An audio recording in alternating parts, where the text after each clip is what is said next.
All right, let's talk about the discussion section.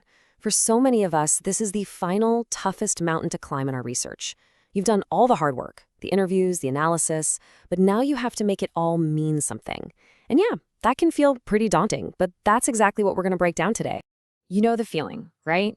You're staring at this pile of data, your findings are all laid out, and then you just hit a wall. It's that moment where you have to go from simply reporting what you found to explaining what it all actually means.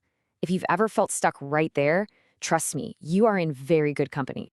But hey, don't worry, we've got a plan. We're going to walk through Dr. Philip Padu's amazing framework for this.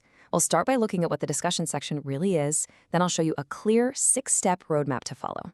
From there, we'll get into the real art of it, turning your what into a so what, and figure out how to make your research matter. And we'll finish up with a super practical strategy to get you writing right away. So let's kick things off by getting one thing straight. The discussion chapter is not just a boring summary of your results. Not at all. It's the grand finale. It's the part of your work where you really step into the spotlight and share what's going on beneath the surface of your data. Here's the most important thing to remember. Your findings section answers the question, what did you find? But your discussion section has to answer, so what? This is your chance, your platform, to present your unique understanding and to make your intellectual contribution to the field. Now, this whole so what thing doesn't have to be some mysterious, creative exercise with no rules. Actually, it's quite the opposite.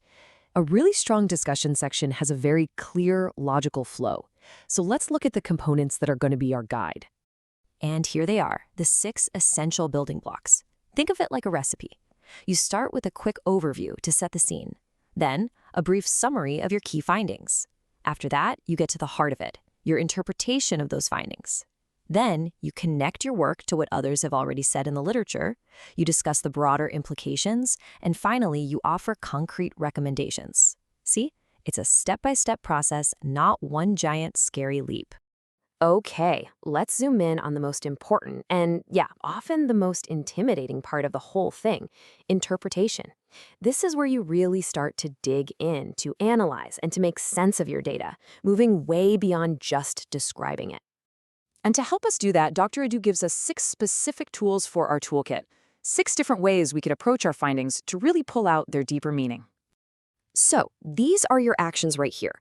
You can offer informed opinions, you can make educated speculations, you can draw firm conclusions from your evidence. You can make claims, provide explanations for why things are the way they are, and even give an assessment of the situation. This is how you stop just being a reporter and start being a true researcher. I love this metaphor because it's just perfect. Think of your raw findings as the caterpillar. They're important, they're the foundation, but they're not the final form. Through interpretation, you guide that transformation, turning your simple observations into something new and meaningful and significant, the butterfly.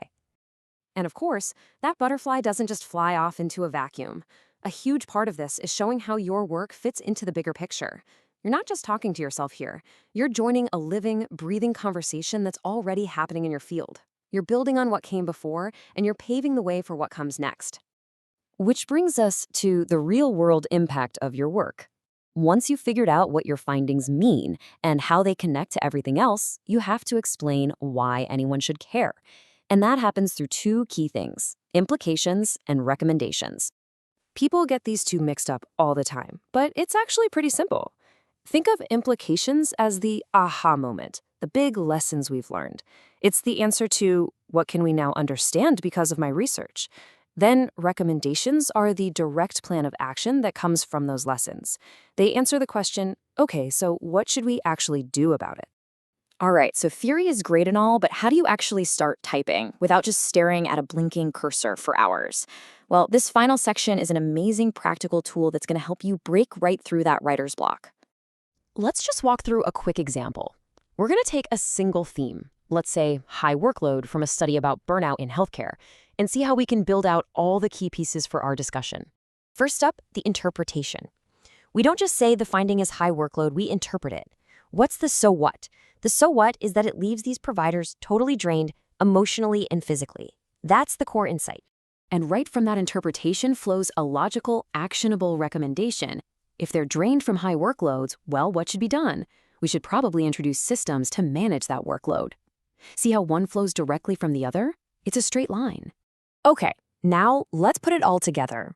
This table right here, This is the absolute key to unlocking your entire discussion section. For every single one of your themes, you just make a row and you fill in the blanks. What's the interpretation? How does it connect to the literature? What are the implications? And what are the recommendations? This isn't just a brainstorming tool, you guys. This is a literal blueprint for your paragraphs. And that's the real magic of this strategy. Seriously, once you've filled out this table for each of your themes, the heavy lifting is done. The core of your discussion is basically written. All you have to do is weave it all together with some smooth transitions. So just remember, your discussion section, it isn't just the end of your paper. It's really the beginning of a new conversation.